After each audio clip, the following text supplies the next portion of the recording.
आइए दोस्तों, अब हम देखते हैं इंडिकेटर्स को। इट मीन्स सूचक। सूचक क्या है? सूचक कितने प्रकार के होते हैं, इसका प्रभाव अम्लीय और क्षारकीय माध्यम माध्यम में क्या होता है। तो आइए इसके बारे में हम डीप नॉलेज लेते हैं। तो वीडियो को स्टार्ट करते हैं। तो यहाँ पे सबसे पहले हम लिखे हैं कि सूचक मतलब सूचक का डिफिनेशन क्या है, इसका परिभाषा क्या है। तो लिखे हैं कि किसी दिए गए बिलियन में, बिलियन यहाँ पे एक वर्ड है बिलियन, किसी दिए गए बिलियन में अम्ल या क्षारक की उपस्थिति को दर्शाते हैं तथा इसका रंग या गंध अम्लीय या क्षारकीय माध्यम में बदल जाते हैं। इसको क्या बोलते हैं? सूचक। अब यहाँ पे एक जो वर्ड लिखे हैं बिलियन, इसको हम अगर नहीं समझे हैं तो यहाँ पे इसको भी लिखे हैं कि दो या दो से अधिक पदार्थों का समांगी मिश्रण को क्या बोलते हैं? बिलियन बोलते हैं। मतलब दो या दो से अधिक पदार्थों का जो समांगी मिश्रण होता है ना, उसको क्या बोलते हैं? बिलियन बोलते हैं। यहाँ पे क्या लिखे कि किसी दिए गए बिलियन में उसके अम्ल तथा क्षारक की उपस्थिति को दिखाता है। मतलब किसी बिलियन में अम्ल है या क्षार है, उसकी उपस्थिति को दर्शाता है ये सूचक। और या तो इसका रंग या गंध अम्लीय माध्यम में बदल जाता है, अम्लीय या क्षार के माध्यम में बदल जाता है। कहने का मतलब है कि जब हम सूचक को अम्लीय या क्षार के माध्यम से देते हैं तो उसका रंग या गंध जो है ना वो बदल जाता है। तो यहाँ तो क्लियर है सर कि सूचक क्या है, इसको डिफाइन कर लिए, बिलियन भी समझ गए। उसके बाद आते हैं आगे, तो देखते हैं सर कि सूचक कितने प्रकार के होते हैं। सूचक कितने प्रकार के होते हैं उसको देखते हैं। तो यहाँ पे सूचक जो होता है ना वो तीन प्रकार का होता है। पहला प्रकार क्या है? तो पहला है सर प्राकृतिक सूचक। प्राकृतिक सूचक या नेचुरल इंडिकेटर दोनों सेम ही है, मतलब इंग्लिश वर्ड हुआ। तो लिखे हैं कि वैसा सूचक जो पौधों से प्राप्त हो, वैसा सूचक जो पौधों से प्राप्त हो, ऐसे सूचक को क्या कहते हैं सर? प्राकृतिक सूचक।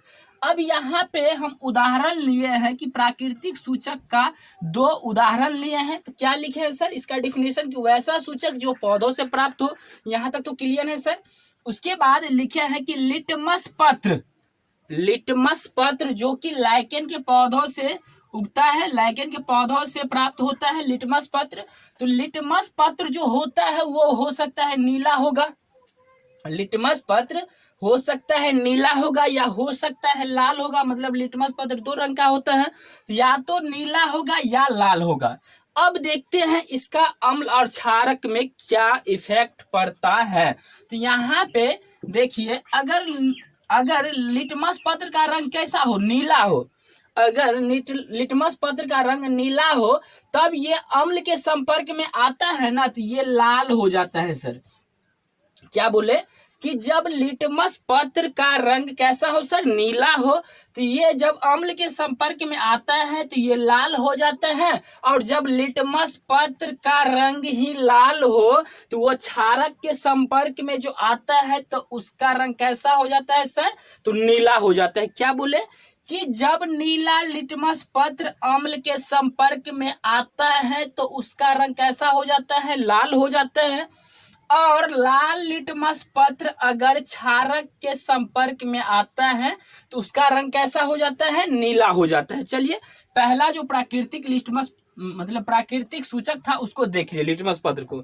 उसके बाद देखते हैं हल्दी। हल्दी भी प्राकृतिक सूचक ही है। तो हल्दी, मान चलिए हल्दी का रंग कैसा होता है? पीला होता है। जब हल्दी अम्ल के संपर्क में आता है, अम्ल के संपर्क में हल्दी जब आता है तो ये पीला का पीला ही रहता है। कहने का मतलब जब ये हल्दी अम्ल के संपर्क में आता है तो इसका रंग कैसा रहता है? पीला ही रहता है। उसके बाद यहाँ पे हल्दी अगर क्षारक के संपर्क में आ जाए तो इसका रंग लाल हो जाता है। अब यहाँ पे कैसे हम समझेंगे कि पीला मतलब हल्दी क्षारक के संपर्क में आता है तो लाल हो जाता है। तो क्षारक क्या है? साबुन ले लीजिए, सर्फ ले लीजिए। अगर हम खाना उना खाते हैं ना तो अगर कपड़ा उपड़ा पे अगर खाना जो गिर जाता है मतलब उसमें हल्दी रहता है तो वहां पे पीला हो जाता है। और उसको जब हम साबुन से रगड़ते हैं ना, जब साबुन से रगड़ते हैं तो वो कैसा थोड़ा थोड़ा लाल हो जाता है, मतलब ब्राउन टाइप का हो जाता है, भूरा टाइप का हो जाता है, लाल की तरह हो जाता है। या उसको हम नींबू यानी एसिड से हम साफ करेंगे तो वो साफ हो जाएगा। और अगर क्षारक मतलब सर्फ या साबुन से धोएंगे तो वो क्या हो जाएगा सर? लाल हो जाएगा। क्या बोले कि अगर हल्दी अम्ल के संपर्क में आता है तो पीला हो जाता है, और क्षारक के संपर्क में आता है तो लाल हो जाता है। मतलब हम प्राकृतिक सूचक का 2 उदाहरण देख लिए। उसके बाद आइए हम देखते हैं कृत्रिम सूचक। दूसरा क्या है सर? कृत्रिम सूचक, या इसको हम बोल सकते हैं संश्लेषित सूचक। इसी को कृत्रिम सूचक बोलते हैं या संश्लेषित सूचक। तो इसको हम लिखे हैं वैसा सूचक जो रसायन द्वारा बनाया जाता है, मतलब जो रसायनों के द्वारा निर्माण होता है या रसायन शास्त्रों के द्वारा निर्माण होता है।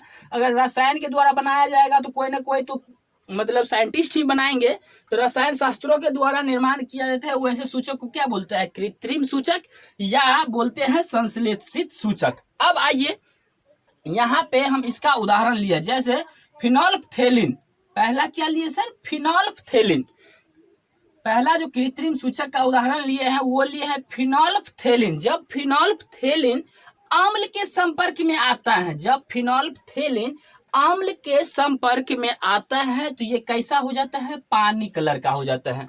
जब फिनोल्फथेलिन अम्ल के संपर्क में आता है तो इसका रंग कैसा हो जाता है सर?